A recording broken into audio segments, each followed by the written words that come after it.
салом алейкум ба якояки шумо бинандагони азиз. дар барномаи хабарӣ ва таҳлилии паём нюз Шавкати Муҳаммад бо шумо ҳастам. Сархати хабарҳо.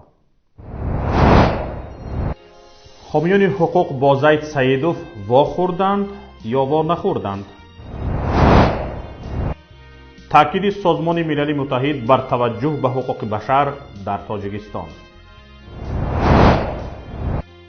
пойгоҳи низомии 201 Русия барои Тоҷикистон беш аз 1000 мутахассис омода кардааст.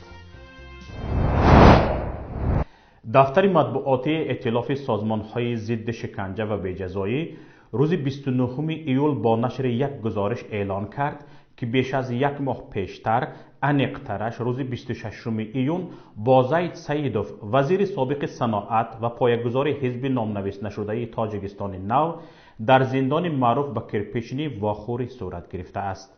дар гузориш чунин омадааст: 26 июни соли 2019 ваколатдори ҳуқуқи инсон дар Тоҷикистон ҷаноби Бобозода ӯ, корманди дастгоҳи ВХИ Нидоев Х ва узви гурӯҳи мониторинги Эътилоф аз муассисаи ислоҳотии 3-2 сарраёсати иҷрои ҷазои Вазорати Адлияи Тоҷикистон дар шаҳри Ваҳдат дидан карданд ва бо Заид Саидов, ки дар ин зиндон иҷрои ҷазо мекунад, мулоқот анҷом доданд.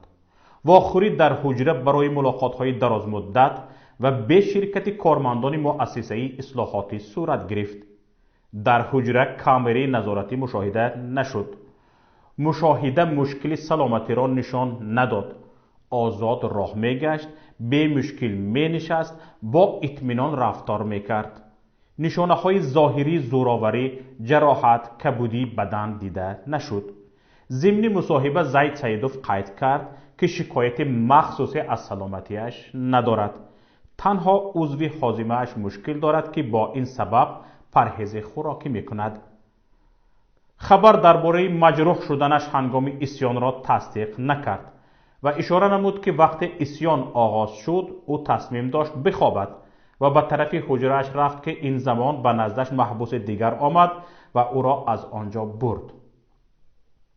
ҳамин вақт ӯ ба замин хӯрд ва ҷароҳати сабук бардошт, аммо бидуни таъхир кӯмаки тиббӣ гирифт. ӯ ҳамчунин қайд кард, ки бори охир бо аъзои хонаводааш қабл аз исьён вохӯрда буд. ҳангоме ки тафтиш ҷараён дорад, вохӯриҳо манъ шудааст. шикоятҳои дигар аз шароити нигоҳдорӣ надошт ва қайд кард, ки муносибат бо ӯ хуб аст, фишор нест. ва кор дар истеҳсолот ҷалб мешавад, гоҳ-гоҳ ба раҳбарият маслиҳатҳо медиҳад. шароит дар ин муассиса қаноатбахш аст. ошхона ва хоҷатхонаи нав сохтаанд. бо омадани раҳбарияти нав, ҳолатҳои фасод ва ришвагирӣ камтар шудааст.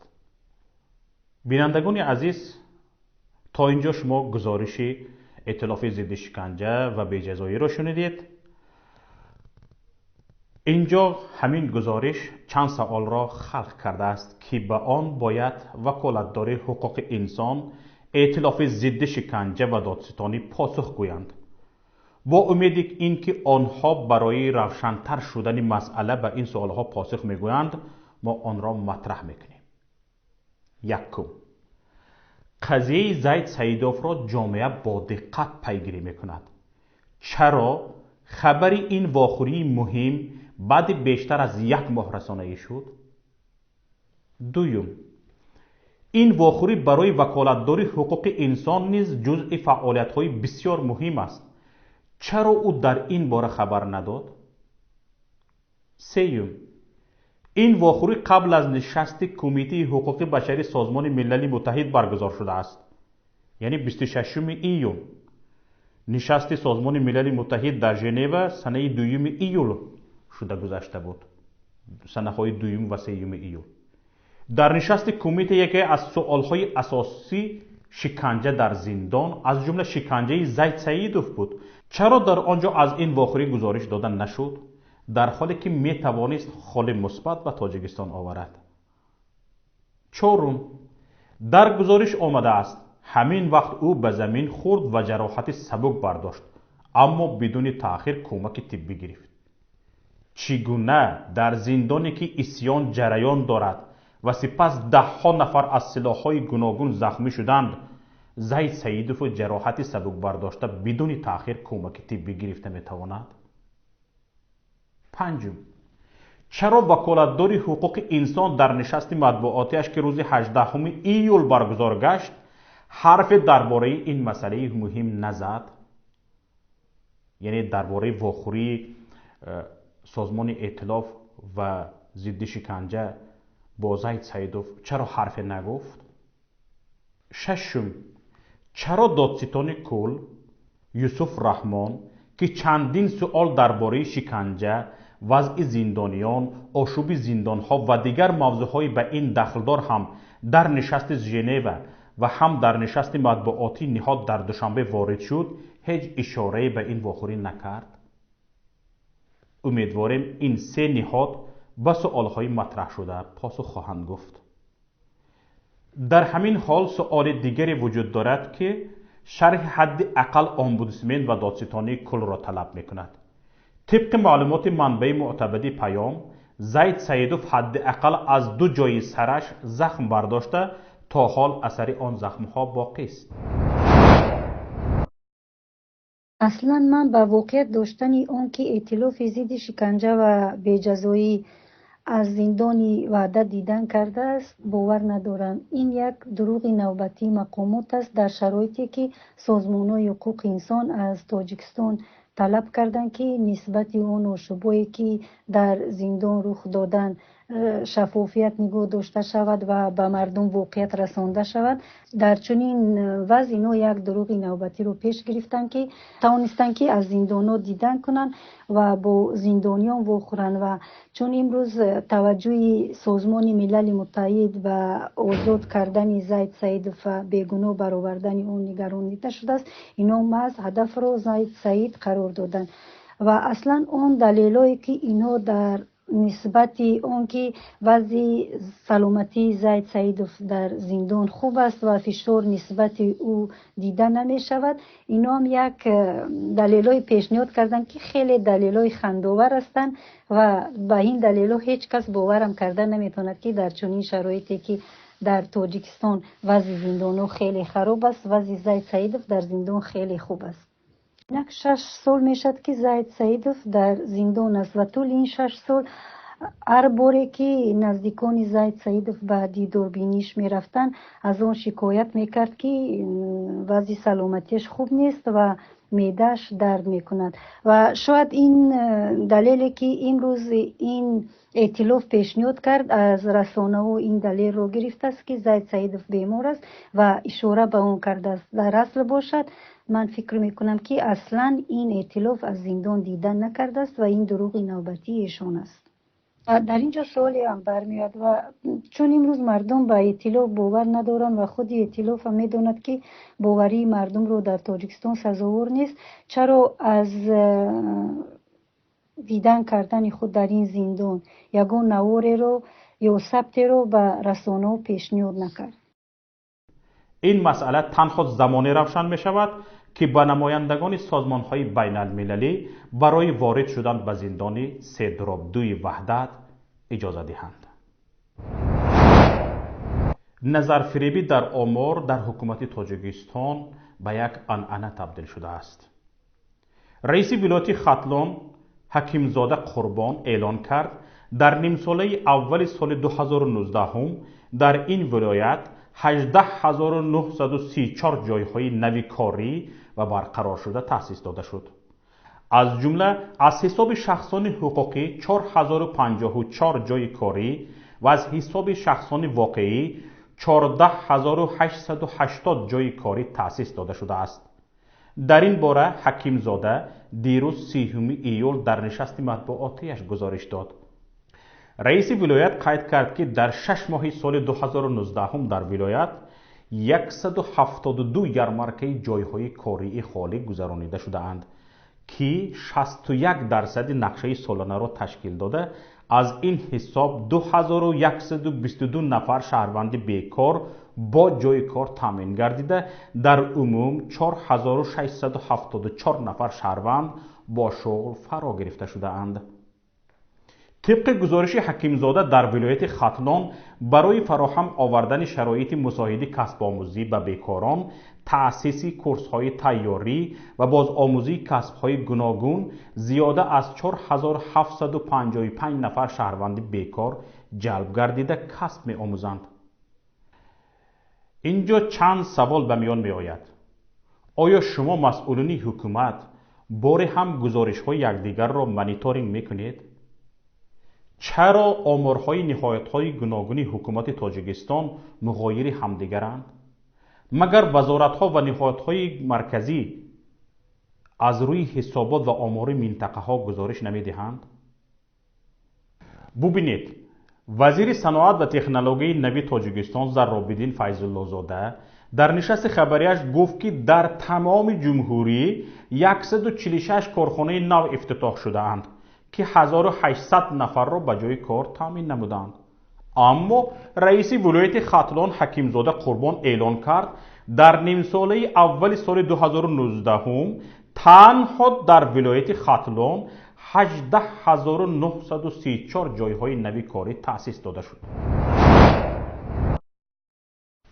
اگر در عموم نگاه کنیم، اگر برای چه این خیلی فرقیت کلان میکند، این از همه طرف، از گوییم که از سطح پایانی سر کرده تا سطح بالایی امور بردروغ این فرقیت کلان پیدا میکند. برای چی؟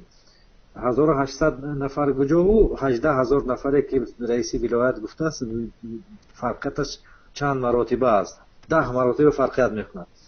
نکن یکمش اینکه نباید برای این خیلی فرقیت کلان نکردنش، گوییم که امور در سطح منطقوی و در سطح مرکزی فرقیت نکردنش باید در همه سطح امور باید صحیح باشد، راست درست باشد. وقتی که اضافه نویسی می شود دیگر دروغ کاری ها می شود، البته این فرقیت کلان می آورد. اگر در عموم وزارت نماینده وزارت اگر در همین خیلی گفته باشد که در 6 ماه در جمهوری 1800 نفر با جای کار تامین نمود گفته باشد، این خیلی خیلی ناچیز است.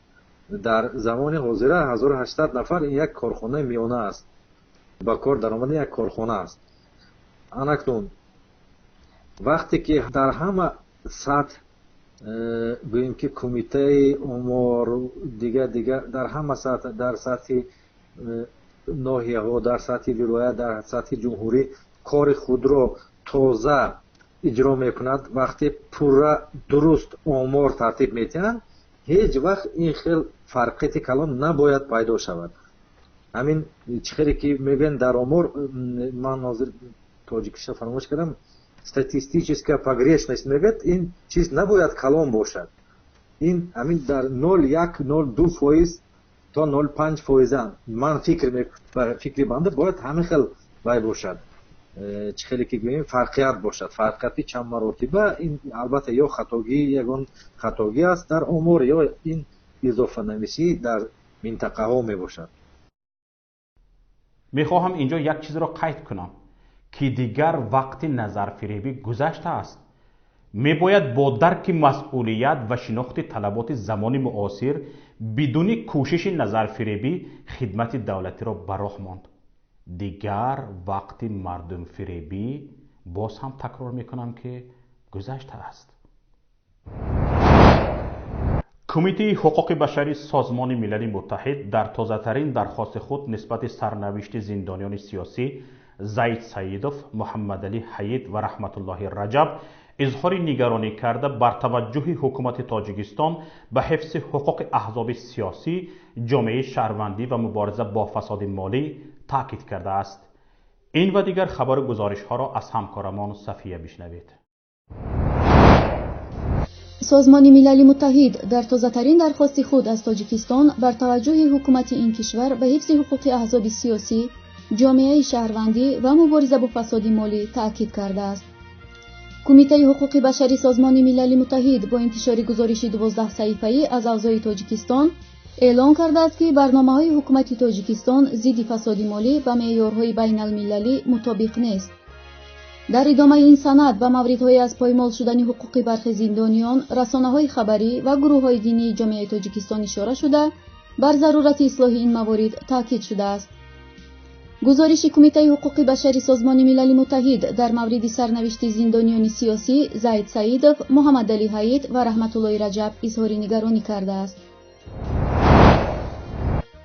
پایگاه 201 روسیه در سال جاری برای ارتش تاجیکستان بیش از 1000 متخصص نظامی و فنی آماده کرده است. آماده سازی کادرهای نظامی در این پایگاه نظامی در اول ماه ایون از روی اختصاصهای راننده تانک T-72 و ماشین جنگی BMP-2، راننده ماشین زرهپوش BTR-80، کماندیران و اپراتوران سیستم آتشفشانی گراد، رزودکاچی‌ها و غیره شروع شده بود. دوره‌های آموزشی و مشق‌های جنگی با استفاده از توپ و تانک در میدان‌های جنگی یا پلیگون‌های لاهور و سنبله انجام شده است. پس از سپردن امتحانات به نظامیان تاجیک، رتبه متخصص خرد از روی اختصاص‌های آموزش دیده داده شد. بر اساس سازشنامه تاجیکستان و روسیه در مورد حضور نظامیان روس در حدود تاجیکستان شروع از سال 2015 برای نظامیان تاجیک دوره‌های کوتاه مدتی نظامی برگزار می‌شود.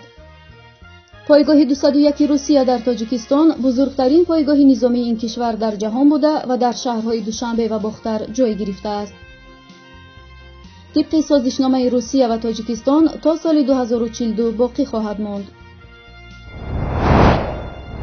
آژانسی نظارت دولتی مالیوی و مبارزه با کروپسیای تاجیکستان با دستور دستگاه اجرایی ریاست جمهوری در اگراینوست بانک تفتیش گذرانیده 10 میلیون سومانی ضرر را آشکار کرده است. با گفته مسئولین آژانسی، سنجش آنها در اگراینوست بانک 310 میلیون سومانی مبلغ تصرف شده را آشکار کرد. قطب‌الدین سفرزاده، سردار ریاست تفتیشات آژانسی ضد فساد، روز 30 ایول در نشست مطبوعاتی گفت نسبت راهبران چندین شرکتی که قرض اگراینوست بانک را سری وقت باز پس نگرداندند، پرونده جنایتی آغاز شده است. همچنین چند کارمند اگراینوست بانک نیز در کرسی عیبداری میباشند. ضمناً آژانسی نظارت دولتی مالیوی و مبارزه با کروپسیا سال گذشته مرادعلی علی مردانوف رئیس اگراینوست بانک را بازپرسی کرده بود. اگراینوست بانک تقریباً 4 سال باز با بحران روبروست و نمیتواند بیش از 730 میلیون سومانی امانت مردم را برگرداند. پهلوان تاجیک شریف جان نظریف در قهرمانی آسیا عاید به دوزودو میان جوانان که در شهر تایپی چین ادامه دارد صاحب مدال نقره گشت. شریف جان نظریف در وزن 100 کیلوگرم برآمد میکند. او در دور اول آزاد بود و در دور دوم نماینده قرقیزستان اورازبek المازبekov را شکست داده راه خط دور سوم را صاحب شد. برای راه یافتن به فینال شریف جان نظریف پهلوان قزاق سادو اکاسبکاریس را مغلوب کرد. اما در فینال از گشتنگیر ایرانی علی پرهیزگار شکست خورده موقع دوم را کسب کرد. گفتنی است پهلوان جوانی دیگری تاجیک شادمان رضایف 29 ایول در چمپیونات آسیا عاید به دوزودو میان جوانان سزاوار مدال نقره گردیده بود. به نهایت برنامه تحلیل خبری پیام نیوز رسیدیم. برنامه‌های دیگری رادیویی ما و مطلب‌های ما را در پایگاه پیام.net و شبکه‌های اجتماعی پیگیری کنید. انتظار پیشنهاد و ملاحظه‌ها و همکاری‌های شما هستیم. خداحافظ.